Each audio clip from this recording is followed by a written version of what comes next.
Olá pessoal, estamos começando mais um Tributos de Direito. Ao meu lado aqui, meu amigo Rogério Davi. Como é que você tá, Rogério? Bem, Júlio, bem-vindos todos e todas a mais uma edição do Tributos de Direito Podcast. Então, nossa, que animação. Gostou?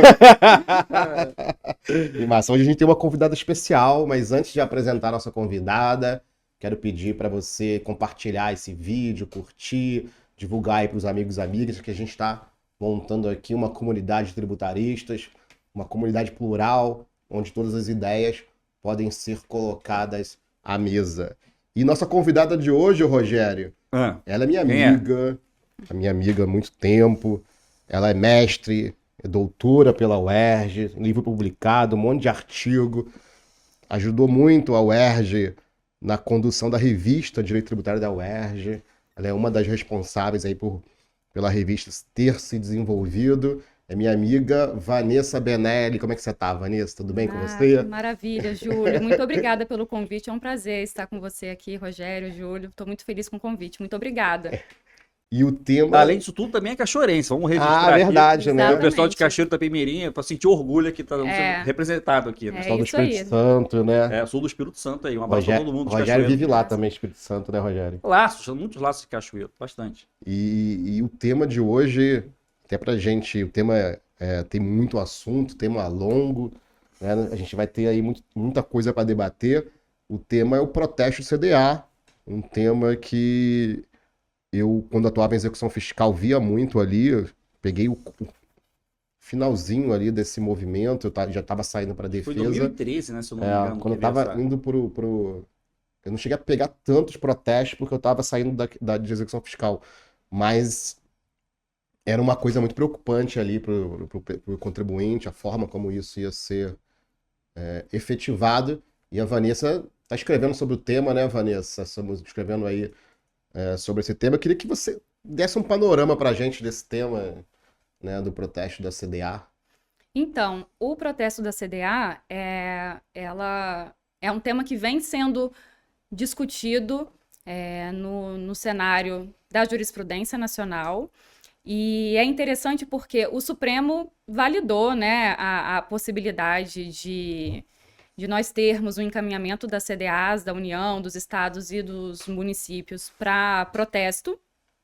Mas, de outro lado, apesar do STF ter indicado ali algumas limitações, alguns critérios, a sugestão de algumas limitações ao protesto da CDA, essa parte é pouco discutida.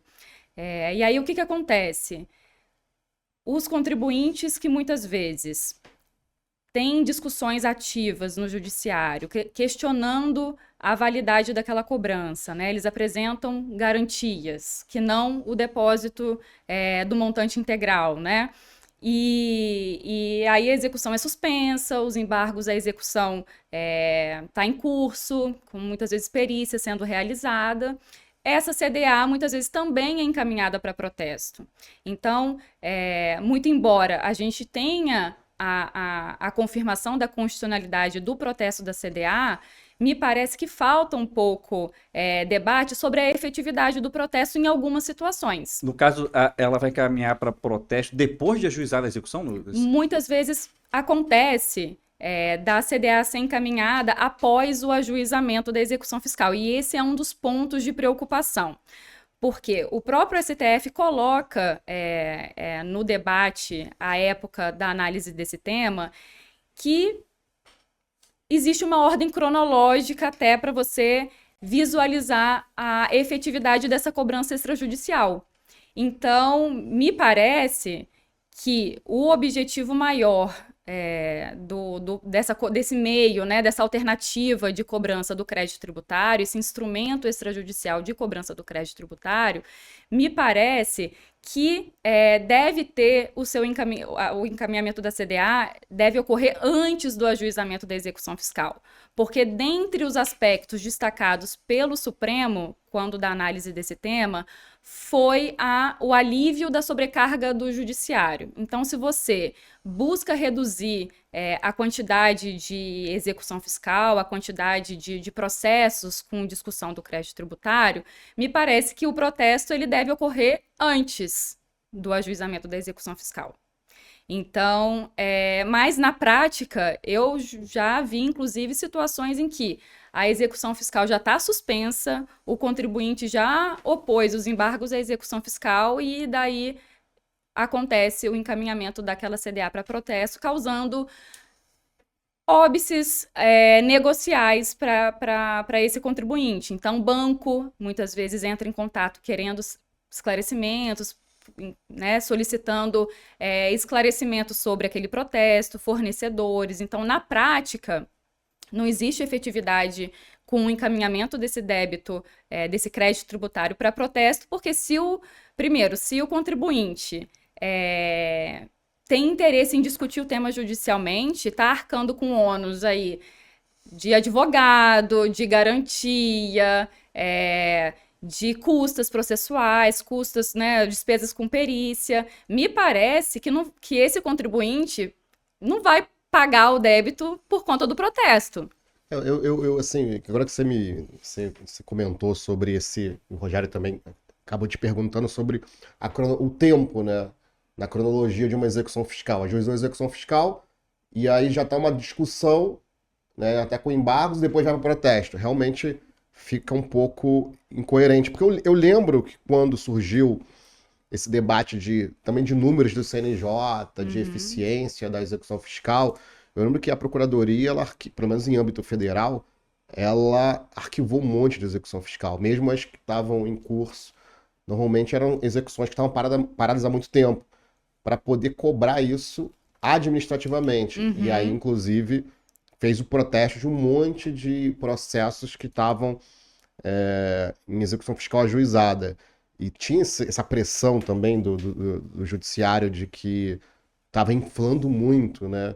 E parece que o protesto, em tese, viria para isso, né? Para desafogar o judiciário, não é isso? Isso, exatamente isso. Nesse caso, quando o débito foi, né, o crédito tributário, ele é objeto de uma execução fiscal, mas a execução fiscal está ativa, muitas vezes não localizou o contribuinte, né, o executado, ou ele apareceu aos autos, tentou se defender por meio de uma EPE, né, de uma exceção de pré-executividade, alguma manifestação simples e não conseguiu, e aquela execução não foi suspensa, ela está em curso, ela está ativa, me parece que aí sim o protesto ele pode ser uma medida de reforço na tentativa de cobrança do crédito, daquele crédito. Pagar, né? Pode ser um reforço nessa cobrança.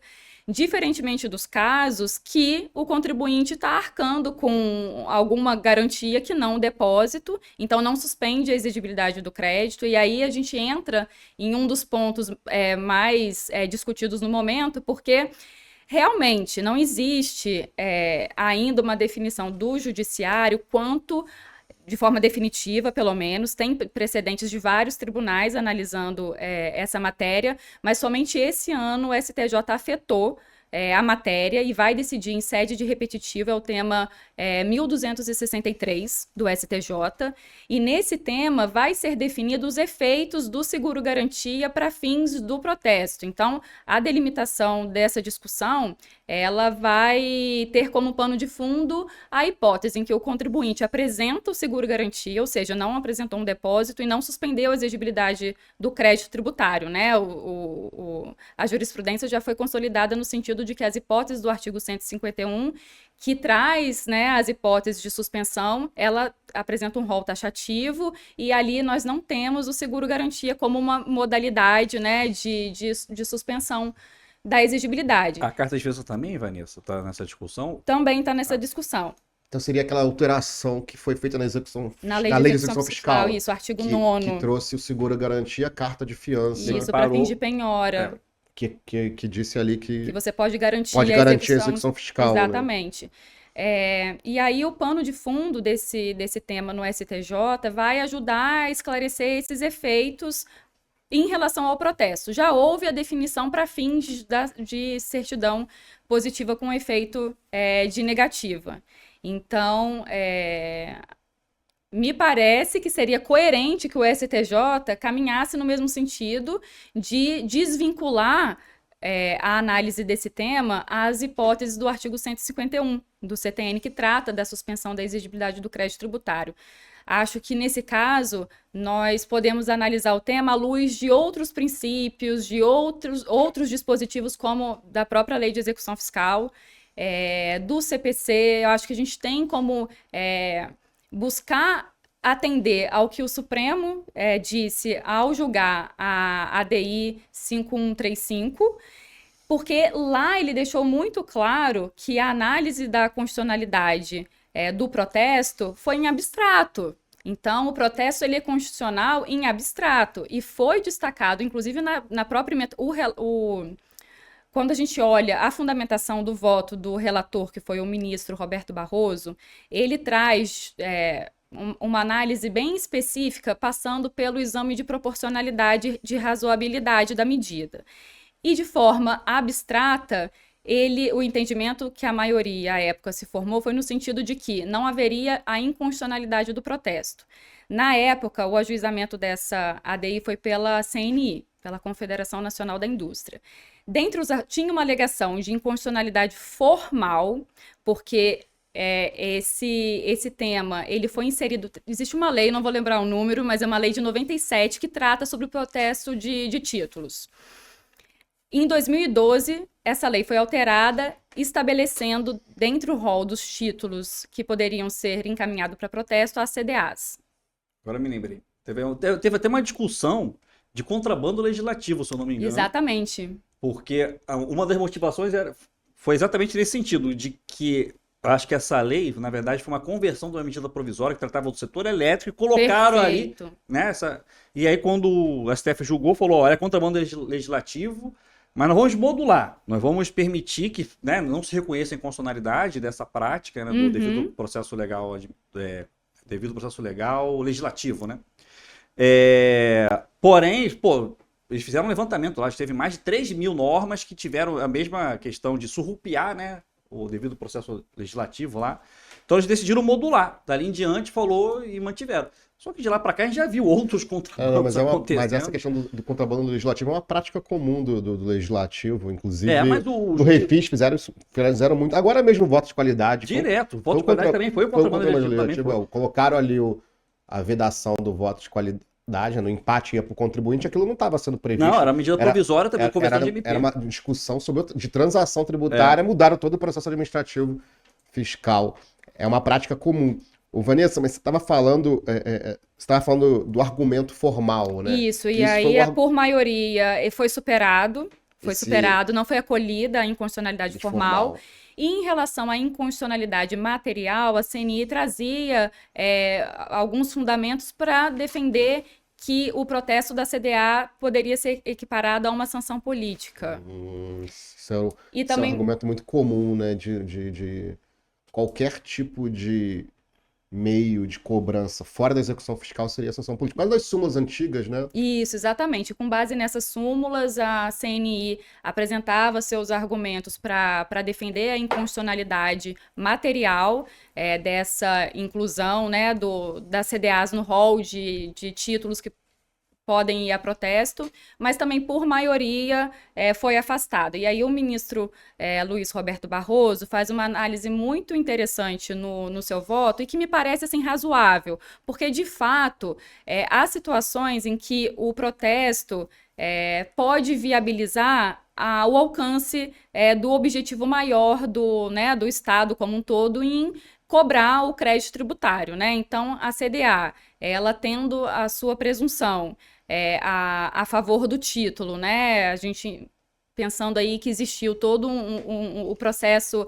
administrativo para a constituição desse crédito, ele, uma vez, né, formado de forma definitiva, já que a gente tem essa sobrecarga do judiciário, muitas vezes não tem a efetividade, né, da execução fiscal para alcance dessa cobrança, e me parece que pode ser uma alternativa de fato para algumas hipóteses, para você viabilizar a cobrança. Mas acho que precisa de reflexões para estabelecer critérios e limitações, e principalmente também garantir que o contribuinte solicite, por meio, por exemplo, de um requerimento administrativo ou também na via judicial, a revisão do protesto, porque em situações como nós comentamos, em que o débito tem garantia, seja na execução fiscal, seja uma garantia antecipada, o contribuinte apresenta a sua regularidade fiscal, ou seja, ele tem interesse em discutir determinados débitos. Ele é um contribuinte que tem essa regularidade atestada pela certidão positiva com efeito de negativa. Ele arca com todo o custo para manter aquela discussão, por qualquer que seja o seu interesse estratégico na análise daquela matéria no judiciário, por exemplo. Então, nesses casos, não consigo visualizar a efetividade dessa cobrança extrajudicial, porque o STF, quando analisou a matéria, ele destacou que o protesto ele tem como finalidade a economicidade, a efetividade, a redução, né, da quantidade de acesso ao judiciário.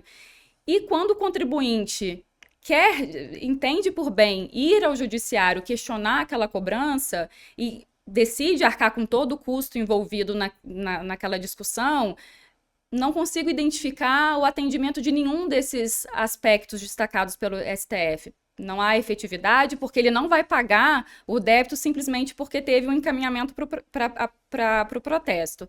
Ele não vai decidir pagar aquele débito porque ele entende por interessante a discussão. Ele provavelmente tem essa análise prévia. Diferentemente de outros casos, que o contribuinte talvez aí um devedor contumaz, tem uma série de CDAs constituídas sem qualquer tipo de garantia, não tem regularidade fiscal. Nesses casos, me parece que o protesto, sim, pode ser um ato aí para reforçar a cobrança desse crédito. Eu acho assim que também tendo a concordar com você no sentido de, se o contribuinte está discutindo o débito, se ele colocou um seguro garantia ou uma carta de fiança, já garantiu ali o juízo e está discutindo e quer discutir, realmente o protesto fica um pouco sem sentido. Assim, lógico que é uma opinião minha pessoal e não a opinião da Procuradoria. Porque em âmbito federal, parece que o controle disso é mais eficiente. Salvo engano, acho que quando cancela o protesto não demora muito, assim, quase que automático ali em âmbito federal. O problema são os 5 mil municípios, estados, eu não sei como é que tá, é muita legislação aí, país afora, mas eu acho que em âmbito federal é mais rápido, né? O problema, na verdade, não é nem o cancelamento do protesto. Não. O problema maior é que na legislação federal a gente tem a vinculação, tem uma portaria da PGFN que regulamenta o protesto. Verdade. E ela vincula a suspensão ou cancelamento, na verdade, a sustação ou suspensão do protesto às hipóteses de suspensão da exigibilidade do crédito tributário. Verdade. Então, aí você volta àquela exigência do depósito. Então, apenas o depósito judicial poderia impedir o encaminhamento da CDA a protesto. Tipo assim, o direito comercial, né, que rege... botou um título em protesto, Júlio, tá no seu nome. Você vai chegar num tabelião, ele só vai evitar o protesto se você pagar ou levar um comprovante de pagamento, que alguns chamam até de conta-protesto, quando era cheque você tinha que resgatar, se levava ali assinado e tudo. Ou você tem que sustar o protesto, que é num intervalo de 72 horas entre a comunicação e a efetivação do protesto, você tem que pegar uma decisão judicial que suste os efeitos, né? Normalmente o juiz vai pedir um depósito, tudo. Passou-se para 72 horas, não tem mais o que fazer, a não ser poder geral de cautela, para suspender, uma coisa é sustar, outra coisa é suspender. Exatamente. Então é terrível. Por exemplo, a gente sabe que CDA é o controle de legalidade que faz parte ali da rotina das procuradorias e tudo. Teve um contribuinte que a gente viu aqui num caso, que ele foi protestado, um município, desse que você falou, 5 mil e tantos municípios aí, foi protestado, falou, pô, Rogério, mas alvará de localização de 2021 de um município que eu nem tenho estabelecimento lá. Aí, peraí, deixa eu ver o que está acontecendo. Como lá tem uma feira de negócios, né? Então, mas 2021 teve pandemia, não teve feira, tava isolamento social. Acho que o cadastro da prefeitura foi automático. né? Gerou uma CDA, que como o contribuinte não tem inscrição municipal naquele município, só foi descobrir quando já estava em protesto, mas não podia fazer mais nada. Quer dizer, porque naquele período de 72 horas, o que você vai fazer, né? Você chega lá no tabelião, o tabelião vai aplicar o rito. Vai falar, não adianta você falar para mim que o crédito tributário é indevido, que não teve alvará, não adianta, não tinha nem como fazer um PRDI, né? E a empresa ficou com a sua reputação, porque como é que funciona hoje em dia na operação entre as empresas, né? Eles contratam serviços de análise de crédito e é muito automático, né, Vanessa?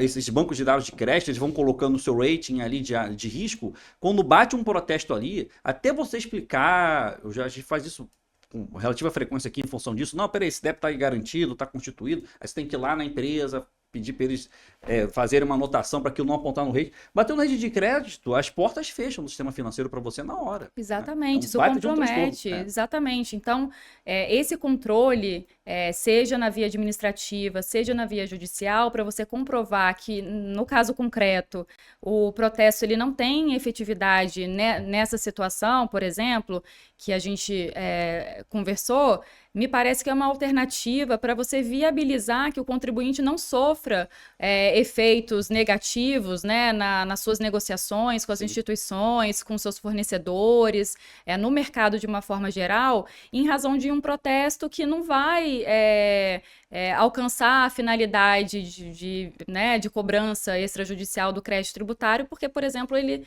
está com uma discussão ativa no judiciário, o débito está garantia, muitas vezes não, né? Se está com os embargos à execução fiscal tiveram um efeito suspensivo, se a sua garantia na execução fiscal foi aceita pela Procuradoria, qual seria o sentido de você manter o protesto ativo, né?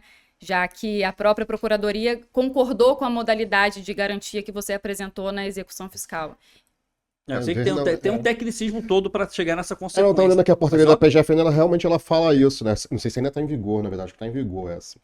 Portaria PGFN 429 de 2014. Normalmente, como não atuo mais em execução fiscal, estou meio por fora dessa... Mas ela fala o quê? Fala desse rito de pagamento? Não, ela fala, o artigo 4º dela fala, o protesto somente será... Não, é o terceiro. Não serão encaminhadas a protesto os créditos cuja exigibilidade esteja suspensa ou em processo de concessão de parcelamento. Mas essa portaria... Exatamente em função disso que a Vanessa está falando aqui. Imagina que absurdo, né? O contribuinte já está... Não pode ser automático, né? O contribuinte já está com uma execução ajuizada e, de repente, ao mesmo tempo que já está discutindo uma garantia apresentada, vai se negativa, né? Via protesto. Exatamente. O sujeito ali, ninguém aguenta. Como o protesto é um meio de cobrança, né, extrajudicial... Então, o que pelo menos assim, o que me parece aqui é que a PGFN, com o protesto, ela quer cobrar justamente esse valor que ainda não foi pago, ou forçar o contribuinte a parcelar. Mas realmente, nesses casos em que isso está sendo discutido judicialmente, poderia ter... Mas o problema é que não tem lei, né, que mande suspender as exigibilidades do crédito. Né? Mas é porque, na verdade... pode ser os atos de cobrança. Vamos suspender os atos de cobrança. Na verdade, isso é interpretação, porque também não tem na legislação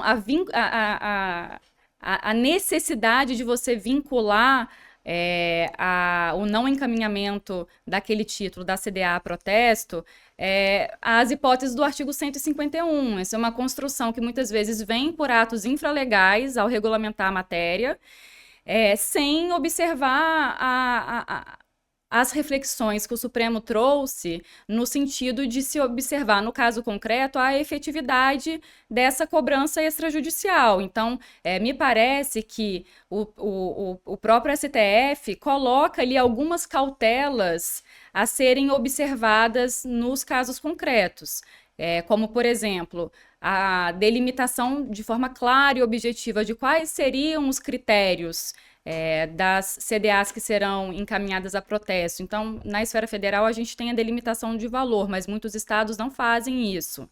Não estabelecem qual que é o corte de valor dos títulos que serão primeiro encaminhados a protesto. Na esfera federal, a gente tem, salvo engano, essa fixação. E não me lembro de ter encontrado, né, nas pesquisas que eu fiz, a fixação dessa análise de se o contribuinte apresentou uma garantia e a garantia foi aceita pela Procuradoria nos autos, seja de uma tutela antecipada, por exemplo, você garante antecipadamente o débito também para não ficar refém do ajuizamento da execução fiscal, seguindo a mesma discussão que o Judiciário teve para viabilizar a apresentação de garantia antecipada para fins de emissão da certidão de regularidade, me parece que poderia ser seguido o mesmo raciocínio, a mesma fundamentação para viabilizar a sustação, né, ou a suspensão do protesto, enquanto aquele débito tiver garantido integralmente, ainda que não seja por depósito, ou seja, desvincular a análise do protesto às hipóteses de suspensão da exigibilidade do crédito. Seria vincular mais a uma análise de necessidade e utilidade daquilo, Exatamente. já que está sendo discutido. Realmente essa ADI que você mencionou, do 5135, é de 2018, né? Pelo que eu vi aqui. Isso, o acórdão foi publicado em 2018. Foi 2018. E as portarias da PGFN de protesto, pelo menos as que eu olhei aqui rapidamente, são de 2015 São e anteriores, 14. né? Exatamente. Não sei se vai haver, realmente eu não sei. Não sei se você também já pesquisou, se teve alguma adequação dessas portarias a esses novos parâmetros não encontrei. do STF. Seria preciso aí estudar mais. Seja a nível federal, seja a nível estadual, a legislação que eu tive contato nas minhas pesquisas, eu não identifiquei a inclusão de disposições no sentido de garantir a revisão do protesto, a fixação de critérios mais específicos para viabilizar que o encaminhamento daquele título, né, da CDA, alcance essa finalidade maior, que é a economicidade, a redução de acesso ao judiciário, a eficiência. Não vi nenhum movimento das procuradorias para estabelecer esse tipo de análise. Inclusive, a PGFN abriu a consulta pública que finalizou ontem para discutir uma nova redação para a portaria que trata sobre a aceitação de seguro-garantia. Me parece que também seria uma oportunidade de se desvincular a análise do seguro-garantia à suspensão da exigibilidade do crédito. Você acha que poderia, por meio dessa consulta pública, de repente... o pessoal deve ter sugerido, com certeza. Eu sugeri. Temos uma sugestão aí. Atenção, os analistas aí que estão... Teve algum episódio aqui que a gente gravou... A Vanessa já sugeriu, vamos pegar essa daí e colocar no topo lá da prioridade. Eu não lembro qual foi o episódio que a gente gravou, que eu tinha falado isso, vai lá e sugere. Não nesse caso, era um outro caso que estava aberto. A Vanessa assistiu, foi lá e seguiu. Pois seguiu o conselho. E aí, realmente, assim, isso é uma forma de participação na formação da legislação tributária. Isso. Porque realmente, hoje em dia, o advogado que atua, pelo menos no âmbito federal, que não conhece as portarias da PGFN, os pareceres ali públicos, e da Receita Federal também, vai ficar para trás, porque a norma não é mais só a lei, também o que no mundo real ali, né? A legislação é muito mais ampla do que só aquela lei formal. Eu ia te perguntar justamente isso, dessa consulta pública, e seria para alterar o procedimento do seguro-garantia. Isso, né, de aceitação. Porque eu lembro que quando eu atuava em execução fiscal, a gente seguia estritamente aquela portaria da PGFN que fala de seguro-garantia. E eu me lembro ali que os requisitos eram mais formais, se ele está prestando um seguro que garanta toda a execução até o final, sem limitar a 2 anos, porque às vezes vinha seguro garantia, só limitado a 2 anos. A execução fiscal dura às vezes uns 10 anos aí, então não teria que ter limite. Também renúncia a benefício de ordem e tal. Tem um problema grande de vinculação de patrimônio líquido, né? A garantia que vai ser dada também, que às vezes inviabiliza para muitas empresas, né, ter esse alcance. Mas tem que ter, acho que 2 vezes e meio patrimônio líquido no valor a ser garantido. Para dar o seguro-garantia? É complicado. Porque eu acho que seguro-garantia também é só mais para os grandes, né? Os pequenos conseguem. Muitas vezes não conseguem por média conta empresa. É dessa daí. Eu já peguei empresa grande que não tinha essa regra do patrimônio líquido e não tem como fazer. E aí colocam uma taxa também né, muito alta e inviabiliza a contratação. Que eu lembro que acho que foi até com o Carlos Renato que a gente gravou uma vez, ele estava comentando que era muito caro. É muito caro. Que era muito caro dar uma carta de fiança bancária, por exemplo. Aí vieram as seguradoras também participar desse Trava mundo, seu limite, né? também, porque a carta de fiança você está consumindo o seu limite do banco. Muitas empresas dependem de alavancagem, né, para poder continuar fazendo o giro da operação. Se trava seu limite com a carta de fiança, você perde seu limite para comprar mercadoria, para fazer a máquina girar, né? Não é tão simples assim. Mas aí, Vanessa, veio uma portaria do CNJ, não teve isso? Não teve isso, né, Júlio? agora recente, né? Estabeleceu como requisito para ajustamento de execução fiscal de até R$ 10.000, se eu não me engano, no âmbito dos municípios, o protesto da CDA. Você chegou a ver esse movimento que... Não vi, Não, também também não. não vi, mas me parece que faz sentido, É, porque foi, quando ó, você limita resolução, o valor, né, eu acho que faz sentido você ó, buscar primeiro a cobrança extrajudicial. resolução CNJ 1547/2024. Criou uma condição para o ajustamento de execução fiscal. Olha aí, vai ter problema, né? Porque é uma Vai- resolução que É, mudou a ó, LEF, né? Mas criou é, aqui, ó, condição, protesto da CDA. Tá aqui. Então, mas é que você volta àquele mundo lá, aquele mundo que teve lá atrás, onde tinha. Você tem que discutir primeiro administrativamente para ir ao judiciário. Então, na verdade, olha, primeiro você resolve administrativamente, seria um protesto Uhum, extrajudicial, para depois vir ao judiciário. Eu acho que essa eu não li a resolução, mas teria que ter lei, né? é. Teria que ser por meio Mas de veio lei, por né? resolução. Essa questão do CNJ. Talvez seja essa questão do CNJ, de tentar limitar, estabelecer critérios e limites, porque ele está afogado. Parece que a execução fiscal aí uhum. já ocupou 70% do acervo. Não, tem muita Do... estatística que fala que o índice de sucesso de recuperação de crédito num protesto chega a 20%. Isso. Quando a execução fiscal Também fala, já vi Júlio, você quer que notícias espere nesse aí 2, alguma coisa, sei lá, de recuperação do total de contencioso em execução fiscal e já no protesto. Mas também eu acho que é aquilo que a gente sabe, né? Estatística, se você espremer ela direitinho, ela dá o que você quiser, né? Ela não tem... É, Porque são nichos diferentes. Você vai pegar a execução fiscal, o índice de recuperação é menor. Claro que a execução fiscal você vai pegar a empresa que está em estado falimentar, uhum, aqueles devedores gigantescos, que um protesta mais, um protesta menos, não muda nada. E já no protesto, você vai pegar todo o universo de contribuintes, né? Que às vezes está ainda saudável, que era uma dívida ali, vai uhum. lá e paga. Aí, claro, estatisticamente parece que a CDA, né? Substitui o trabalho praticamente da execução. Não é bem assim, são nichos diferentes, né? A gente deveria Exatamente, comparar os Rogério. nichos, né, de execução É, fiscal. assim, é que às vezes também, como você falou, né? Estatística, às vezes você consegue achar o número que justifique Né? aquele seu posicionamento. O que aconteceu por muitos anos em execução fiscal foi também que elas já chegavam no judiciário depois de muito tempo discutido administrativamente. Então, muitas vezes havia também blindagem patrimonial, então você não ia achar o patrimônio do contribuinte dentro de uma execução fiscal. Hoje, praticamente, em nível federal, as execuções fiscais são ajuizadas, elas são ajuizadas com uma busca de bens antes, não tem uma juiz...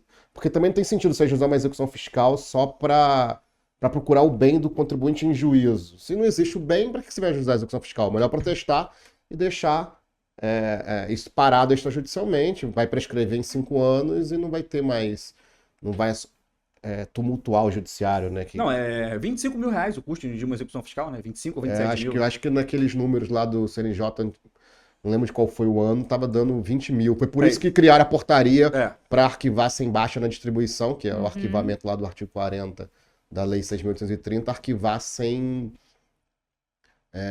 em processos que não tinha mais nada, não encontrou o executado, não encontrou o bens do devedor, então você arquivava abaixo de 20 mil e depois você protestava. Uhum. Acho que em 2016, quando veio essa ideia de rating também, você começou a arquivar abaixo de 1 milhão para organizar o sistema, para depois ajuizar só aquelas em que os bens eram localizados. Tudo isso tem a ver com a eficiência da É. administração, que os contribuintes mesmo é, é, bu- querem isso da fazenda, né? O problema é o municipal, né? Essa resolução do CNJ, ela, ao menos por essa previsão, pelo menos me parece que segue aquela linha cronológica de primeiro você tentar o protesto antes do ajuizamento da execução fiscal. Agora, eu não sei se entra em análise, por exemplo, dessas hipóteses que nós conversamos. Ah, será que esse débito tem uma garantia prévia, né? Será que o contribuinte não tem execução fiscal, mas será que ele garantiu de forma antecipada para poder viabilizar a expedição da sua certidão? É um É, ponto que merece é, atenção. sim. até porque com esse mundo aí de mais de 5 mil municípios, fica difícil saber qual que tem condição de ter uma estrutura para poder Fazer esse controle, fazer esse né? controle de legalidade. Tem locais que eu acho que não tem nem procuradoria, tem municípios que não tem uma procuradoria institucionalizada, né? E sobre essa estatística que o Rogério comentou, eu também não sei, assim, eu nunca consegui entender a fundo esses dados para compreender qual é o tipo de crédito. Será que nesse bolo tem situações em que o contribuinte garantiu o débito para discutir? Acho muito difícil. Então, é uma estatística que a gente muitas vezes não consegue analisar profundamente para compreender o cenário em que o contribuinte preferiu realizar o pagamento por conta do encaminhamento desse título para o protesto. Fica assim, execução fiscal, índice de recuperação X, baixo, sei lá, 2%. Protesto. Pô, mas são realidades diferentes, né? Sim. São grupos diferentes. São né? grupos diferentes. Aí vamos lá, limites e critérios do protesto da CDA. Já vimos um limite aqui, que é não ajuizar, perdão, depois de ajuizar a execução fiscal, fica frustrado o objetivo de protestar. E aí o colega aqui, tributarista, está nos ouvindo, né? Vai ter um argumento ali para tentar suspender, né, os efeitos do protesto, porque já tem uma discussão ali, né? Eu estava vendo aqui, a gente conversando nos bastidores, né, Vanessa? Talvez um dos critérios também seria por parte dos entes tributantes, né, municípios, os estados, para definir melhor limite, prazo. Você tem alguma ideia com isso? Alguma coisa que dá para dar um norte? Olha, se o protesto está seguindo esse caminho, de repente não está atingindo lá o desiderato da DI 5135, que é onde o tributarista tem que se agarrar nessa hora, né? Eu imagino que se o ente federativo estabelecer um corte de valor, né, e também indicar quais situações ele não poderia seguir com o encaminhamento daquele título, daquela CDA para protesto, ou em que situações a Procuradoria estaria autorizada a concordar com a suspensão, sustação, enquanto houver garantia integral daquele débito, ou talvez também vincular a análise da regularidade fiscal daquele contribuinte, porque se ele ostenta uma certidão positiva com efeito de negativa, se ele, para todos os fins, tem essa regularidade, né, de modo que o que tem de débito contra ele garantiu, ele busca uma discussão para afastar posteriormente de forma definitiva aquela cobrança, ou ao final, se restar definitivamente a cobrança contra ele, né, no final do processo, ele vai precisar pagar, parcelar, ele vai precisar adotar algum tipo de medida. Então, se as procuradorias, né, editarem aí os seus atos, ou até se vier por meio de lei, decreto, e aí me parece que alguns estados, como por exemplo Santa Catarina tem uma lei que segue a legislação federal no sentido de indicar o protesto como uma alternativa, né, à cobrança do crédito tributário de forma extrajudicial. E aí o decreto traz uma regulamentação, também estabelecendo, por exemplo, o valor mínimo, o procedimento, e lá em Santa Catarina é indicado que o protesto, a execução fiscal somente pode ser ajuizada após pelo menos 3 meses após a efetivação do protesto. Então, tem uma regra dessa, né? Tem uma regra dessa. É bom, né? Porque o contribuinte já pode opor alguma defesa, tem uma previsão até para tentar ter essa efetividade da cobrança extrajudicial. Ou seja, primeiro eu estou tentando alcançar essa efetividade, a economicidade, ou seja, reduzir os custos, né, de ir ao judiciário com o ajuizamento da execução fiscal, trazendo aí um alívio da sobrecarga também do judiciário, ou seja, alcançando talvez aí as finalidades que foram indicadas pelo Supremo na DI 5135. E aí Santa Catarina traz alguma regulamentação sobre a matéria por meio desse decreto. Mas no decreto tem uma indicação de que um ato da Procuradoria ficaria responsável por estabelecer melhor os critérios de controle de quais CDAs, de controle formal e material, de quais CDAs seriam encaminhadas para protesto. E nós não encontramos em nossas pesquisas esse ato da Procuradoria. Então, a existência desse tipo de regulamentação, ela vai ao encontro do que foi definido pelo STF. Santa Catarina deu um passo no sentido de ter esse decreto com elementos mínimos aí de regulamentação da matéria, mas delegou para a Procuradoria a fixação desses critérios formais e materiais. Então, me parece que o Supremo, ele caminhou bem em indicar a necessidade aí desse ato infralegal para regulamentar, né, os critérios do protesto. Mas não houve uma imposição, foi mais num tom de sugestão. O do O STF. STF. Ele sugeriu que poderia ser algo. Sugeriu como uma medida e uma cautela a existência desse ato infralegal para estabelecer esses critérios de controle. Porque imagina bem, não existe a fixação de critérios objetivos e claros. Como que a gente garante a impessoalidade? A isonomia, a segurança jurídica, porque você pode ter o seu concorrente ali com situações semelhantes sendo discutidas judicialmente, CDAs constituídas né, com base na mesma legislação, e determinado contribuinte tem todos os suas CDAs encaminhadas a protesto e o outro não. Isso é um problema, realmente é um ponto que eu nunca tinha pensado. Porque às vezes é difícil também deixar a realidade tão objetiva assim. Por exemplo, o valor. O valor é um bom critério para dizer, olha, vamos protestar valor X e outro valor a gente não protesta. Então, outro ponto que poderia ser... O valor, qual outro? O outro poderia setor econômico podia ser? Tipo, vamos protestar todas as CDAs desse setor econômico. Me parece que não. A aptidão a aptidão ou inaptidão do CNPJ, o CNPJ está inapto. Aí, né, já não vale a pena protestar, não sei. Depende É porque, assim, empresa que já sumiu do mapa, protestar é irrelevante. O que causaria um pouco mais de eficiência é descobrir, por exemplo, se ela fechou as portas sem pagar os tributos, seria uma falência de fato, ou uma dissolução irregular, então redirecionar para os sócios. Então, protestar, nesse caso, a empresa, só seria uma mera formalidade, não teria nenhum efeito no mundo real.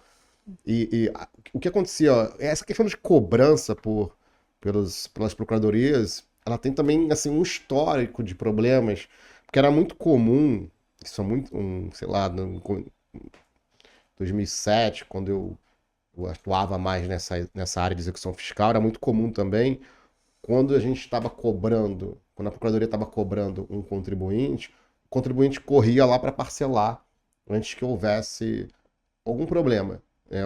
Uma constrição no seu patrimônio ou uma penhora online. E aí o juiz suspendia. E aí depois ele parava de pagar o parcelamento. Então você usava a burocracia para retardar a constituição do patrimônio.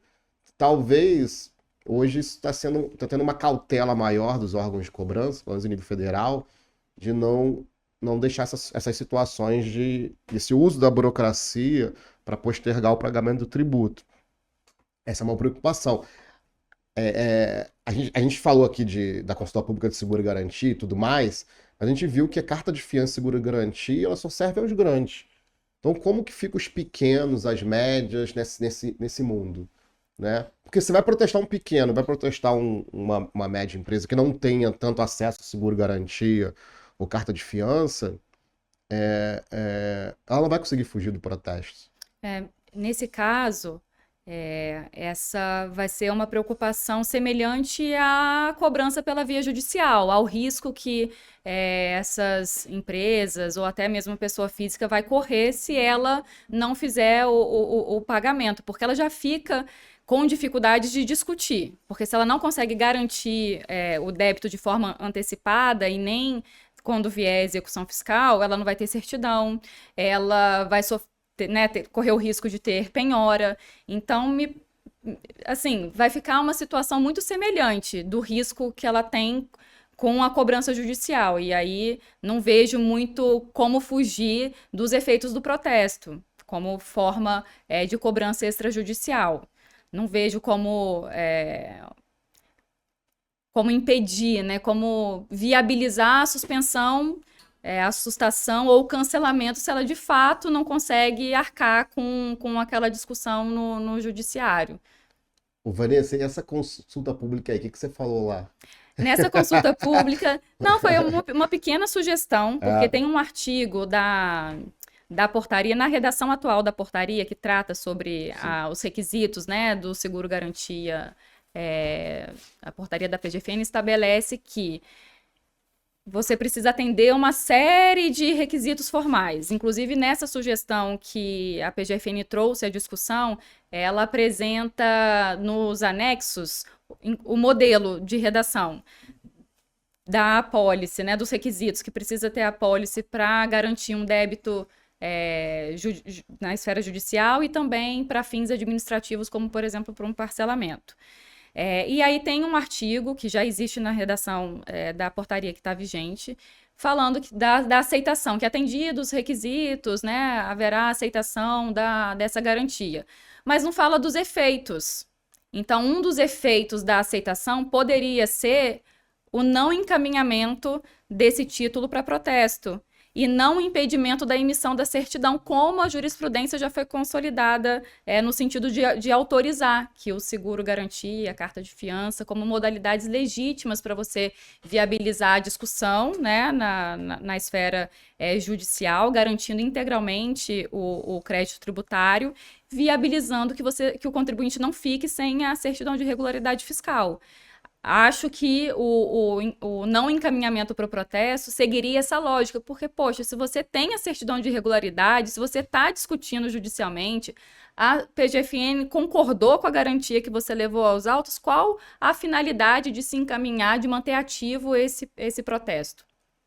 É isso aí. Então já fica aqui a dica para os colegas tributaristas, quando forem ajuizar suas ações, né? O Júlio não gosta de ficar dando dica aqui, Ninguém não. vai ajuizar a ação, não. E já, o cara chegou lá com um contribuinte. Poxa, eu tô com um débito aqui, vou ter que garantir, né? Vou ter que entrar com uma ação para garantir o juízo. Já pede também para o juiz, né, uma tutela inibitória para que se abstenham de enviar o título a protesto, que eu acho que é uma medida que Isso hoje está acontecendo, cara, assim, no mundo de hoje. ofereceu a garantia, não vai para protesto, mas se Ofereceu a garantia, eles mesmo assim estão protestando? Mesmo assim estão Caramba, protestando, que porque não curioso tem isso. ainda uma definição da jurisprudência sobre o impedimento de se encaminhar a CDA que está sendo garantida por seguro-garantia ao seu não encaminhamento a protesto. É esse o tema que o STJ vai definir na análise desse repetitivo, no tema 1263.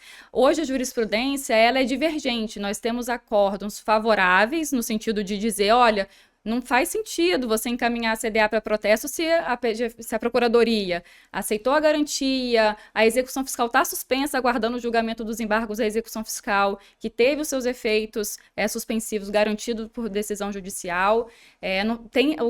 Esse contribuinte tem a certidão de regularidade, então não tem efetividade você manter um protesto ativo ou encaminhar essa CDA a protesto. Você não vai alcançar os resultados pretendidos.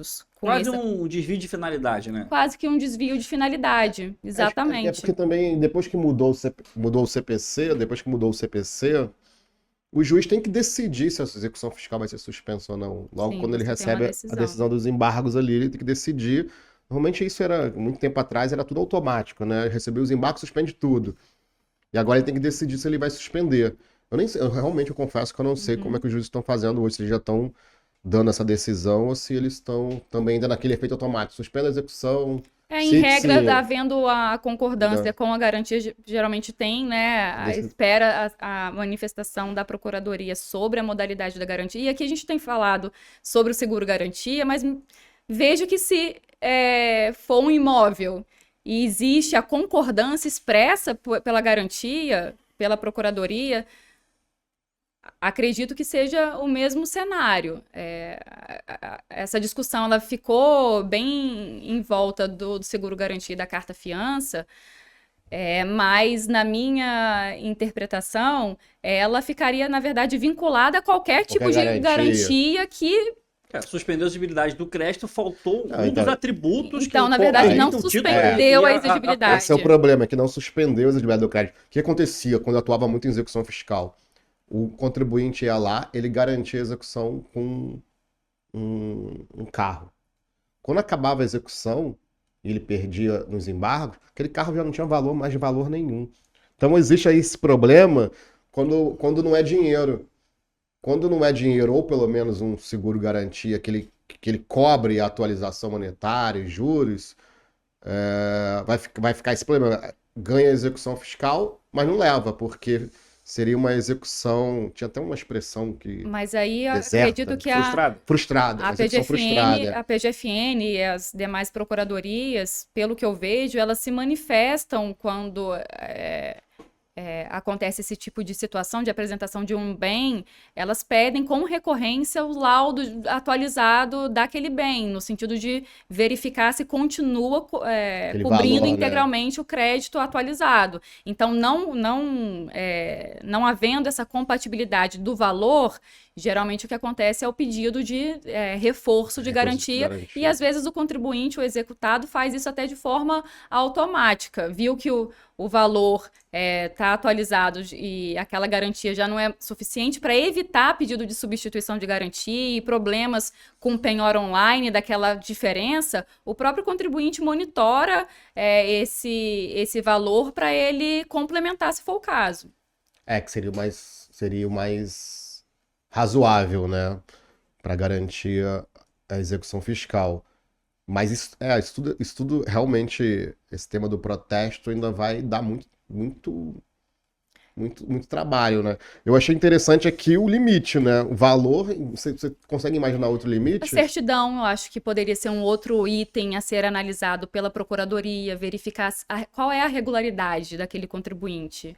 Ele tem a certidão de regularidade, ele tem garantia para todos os débitos que foram constituídos contra ele, ou na verdade, um devedor quanto mais. Então, a regularidade do contribuinte poderia ser um outro item, a existência de garantia cobrindo integralmente os débitos, acho que pode ser um outro critério a ser analisado pela Procuradoria, no sentido de não encaminhar a protesto esse tipo de débito, com garantia integral, com contribuinte que tem essa regularidade fiscal atestada por meio da certidão, porque nesses casos a finalidade do protesto ela não vai ser alcançada, como o Rogério disse, haveria na verdade um desvio de finalidade, você não alcança a economicidade, a eficiência, a redução de litigiosidade, quando você deixa de observar esses aspectos. Então, uma portaria, por exemplo, um ato infralegal, como apontou o Supremo no julgamento da ADI 5135,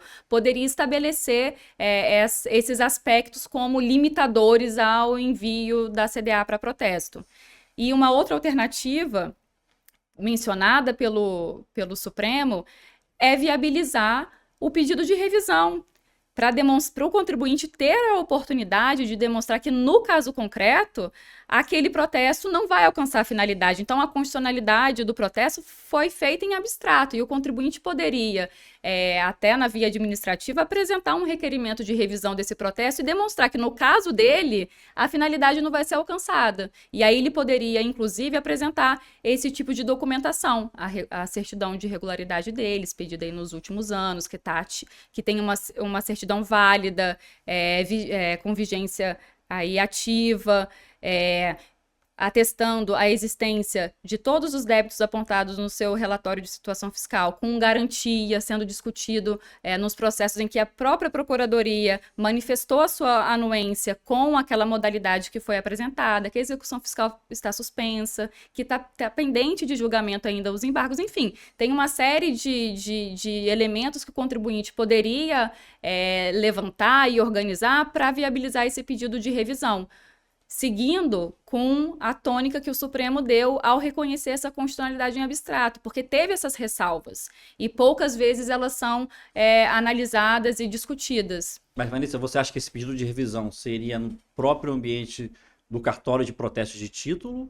Ou não? Seria na própria dívida ativa? Seria na própria dívida ativa, para você demonstrar para a Procuradoria que, naquele caso, aquela CDA ela foi encaminhada de forma indevida para protesto ou passou a ser indevido por conta de uma apresentação posterior dessa garantia, da mudança do status. E aí, pensando já nos custos, né, que envolve o protesto, os custos com cartório, com os emolumentos. Então, hoje o cartório, que realmente o contribuinte tem que suportar, né, isso. a baixa, e também tem decisão pacífica de que como isso repercute na esfera da pessoa jurídica, né, pode lhe conferir algum tipo de indenização por danos morais da pessoa jurídica. A Perfeito. negativação indevida foi protegida. O Gil tá aí porque... Perfeito. Concordo plenamente. Mas você imagina, cara, olha só, bate uma É o negativação. sistema, cara, assim. Não é o sistema, cara. Entendeu? Não pode ser negativado devidamente, cara. Não foi devidamente. É a burocracia. Há casos né? que Cara, eu te dei pode um acontecer. exemplo de uma Não. empresa que foi negativada por uma taxa de localização, né, de um evento que não aconteceu. Foi um erro do município, né, do município interior. Errou. Mas nisso aí bateu o protesto do nome da empresa, causa aquele problema Não, todo. acho que aí isso- você corre lá no... Ah, aí, tudo bem. nesse caso aí, pô, se ela... Olha, Quando o erro é perdi um evidente, financiamento. grosseiro, mas Na verdade, em rap, quando você o não erro tem nem como provar nada. decorre da burocracia, eu acho Cobrança em o pessoal aí tá duplicidade. rindo, né? Eu não tô sendo tão Deixa eu indenizar fazendário. um pouquinho, Tá sendo muito indenizar, fazendário. É porque é o eu acho, município, né, pra Receita eu acho que Federal. o ônus da burocracia tem que ser suportado por todos, assim. Senão... Na verdade, é porque deu causa, e aí a gente tem que analisar a causalidade. Então, se houve o encaminhamento indevido pela Procuradoria, ou seja, vamos supor que exista uma regulamentação dizendo que não pode ser encaminhado para protesto, é a CDA que tem garantia integral aceita pela PGFN. E a PGFN encaminha, ou qualquer outra procuradoria encaminha essa CDA a protesto. O envio foi indevido porque eu já tinha essa garantia. Embargou, garantiu. Já está aceita, a procuradoria já aceitou. Então, foi um encaminhamento indevido. E aí, nesse caso, concordo que tem, assim, que ter um dever aí de reparação, Não, eu acho que porque tem que houve ter- o protesto indevido. Não, isso é pacífico no STJ. Negativou indevido, gera o dano moral na pessoa. Salvo jurídica. engano, na discussão que o Supremo teve, né, ao analisar o tema na ADI 5135, salvo engano, no voto do ministro Luiz Roberto Barroso, ele indica essa possibilidade, inclusive, de, havendo protesto que de alguma forma seja inconstitucional ou ilegal à luz do caso concreto, salvo engano, ele indicou essa possibilidade de Resolve perdas e reparação. danos. Na verdade, assim, eu realmente eu vou ter que estudar essa situação. Por quê? Porque eu acho que isso poderia entrar dentro dos custos processuais, assim, ao final do processo, você arca Mas, salvo com os engano, a custos. Agora, legislação e por estabelece que dan- no cartório você Não, resolve isso isso é direto pacífico, no cartório. Os emolumentos, as despesas, você paga lá. Então, você paga lá, mas aí você vai ser ressarcido ao final do processo. Se você sagrar vencedor, você gastou com o cartório. Não, mas você não pode negativar a empresa, não, cara. Isso é meio Essa pacífico. questão do, A negativação do- indevida mas eu- gera... essa questão do Entendi. dano que vai gerar de um. Mas, Ali já é outra discussão. Ah, eu situação de entendi. crédito, Seria outra as discussão. despesas com As despesas cartorárias, as despesas dos custos do emolumentos. processo. Isso entraria dentro dos custos. Que o vencido tem que arcar com os custos do processo. Isso. Mas aí é uma embora- cobrança extrajudicial. Será que Não, a gente tem- não, conseguiria tem- fazer tem que- essa vinculação? Nesse caso, Não, se foi posterior ao ajuizamento da execução fiscal no curso do processo. mas isso aí, Júlio, isso é por Mas, fora. mas isso é uma questão assim, que a gente tem que pensar, não tô É. afirmando nada. Hein? Isso é o Não contribuinte tá vendo entrar com nada. uma ação de perdas e danos. Aí é outra É ação. outra ação. Isso não é Ação. se ele consegue comprovar ali que teve um abalo patrimonial, porque ele teve uma negativação que foi indevida, é pacífico no STJ que isso é sujeito de indenização por dano moral. Contra a União, por exemplo. Eu já fui civilista dos primórdios, né? Então eu me lembro bem dessa discussão, inclusive. Eu já Não, contra, lembro. não, contra o ex-tributante. Nesse caso que eu te falei, seria contra o município, por exemplo. O município jogou lá indevidamente o protesto, já tinha uma execução garantida. Não, nem era execução, no caso, a dívida não existe. Por Aí é exemplo. diferente, aí é diferente. A Mas o dívida não negócio é o seguinte, existe. o negócio é o protesto indevido. E aí tem uma filigrana realmente. O protesto é indevido porque foi apresentado depois da juizão já garantida e poderia ter uma situação ali daquela suspensão ter ou não ter eficácia contra o protesto. Nesse caso, eu acho que não haveria realmente ali a responsabilização de forma tão evidente, né? Agora, quando a gente fala protesto indevido, significa que a causa dele, né, é uma causa que não dá lastro para o título cambial, né? Então, por causa disso, é que às vezes você pode transformar isso num problema concorrencial. Não estou falando no caso tributário, não. Estou falando no caso do mercado. Sim. Desconto de duplicata, por exemplo, que não tem lastro, é crime, cara. Um tipo penal. Isso daí tá no direito cambial, no direito comercial, né? Direito de empresa agora, né? Então, tudo isso daí tem que ser levado em consideração, porque colocaram no contrabando legislativo um título de dívida tributária com um título protestado, mas ele foge completamente das características do atributo comercial, de circulação, capilaridade, todo aquele Essa requisito. discussão vai entrar na discussão do que é custas processuais e o que não é. Por exemplo, é muito comum em execução fiscal contribuintes tentarem ser ressarcidos pelo seguro-garantia e pela carta de fiança. Pelos custos, né? pelos que teve custos que ele teve. O STJ já falou E já falou que não pode, Mas porque... ninguém sabe se tentar pela via da ação ordinária, você não consegue. Mas eu fico me perguntando se não teria uma possibilidade do Aí você vai contribuinte. ter que tentar lá. É. Tem que tentar lá. Mas, Júlio, já estamos extrapolando o tempo aqui, cara. Você vê, né? Extrapolamos o tempo tinha já. mais coisa pra falar. Tinha muita coisa, né, pra falar, né, Vanessa? Isso é importante, porque assim a Vanessa vai voltar aqui Vai voltar, a gente está para convidadíssima. poder Muito falar do que obrigada. estava Volto faltando. com prazer. Hein, Vanessa? Então, pô, muito obrigado pela sua participação. A gente ficou muito feliz desse debate. A gente nem viu o tempo passar, né? O pessoal tava ali avisando, ó, acabou O o tempo. Juan tava ali já tem mais de levantando uma perna, hora. braço, Verdade. sem levantar. Passou muito rápido. Muito rápido, né? A gente vai debatendo, né? E aí acaba o tempo. Vanessa, muito obrigado pela Eu sua que agradeço o participação. convite. Suas considerações finais aí. Gostou? Gostei demais, realmente. O Júlio me avisou, olha, vai passar muito rápido e eu tinha mais coisas para falar. Vamos fazer a parte 2 sobre o tema. Eu agradeço muito, gostei demais de ter vindo até aqui para a gente conversar sobre tributário, né, sobre o protesto, os limites ao protesto da CDA. Fiquei muito feliz e parabéns a vocês pelo projeto, tá super legal, acompanho de perto. Parabéns mesmo pela iniciativa. Poxa, obrigado, né? A gente agradece aqui, agradece também que está nos acompanhando aí. Lembrando, né, Júlio, para se inscrever no canal e também deixar o like, né, que ajuda. Compartilhar com os amigos. Estamos no Spotify também, chega no Spotify, marca lá com as estrelinhas também, que ajuda. E... No Apple Podcast no Deezer, né, Júlio? Agora você encerra. Não. Ah, tá. Da plataforma. Das plataformas de áudio, tô falando. Não, então, pessoal, ficamos por aqui. Forte abraço, até a próxima. Valeu.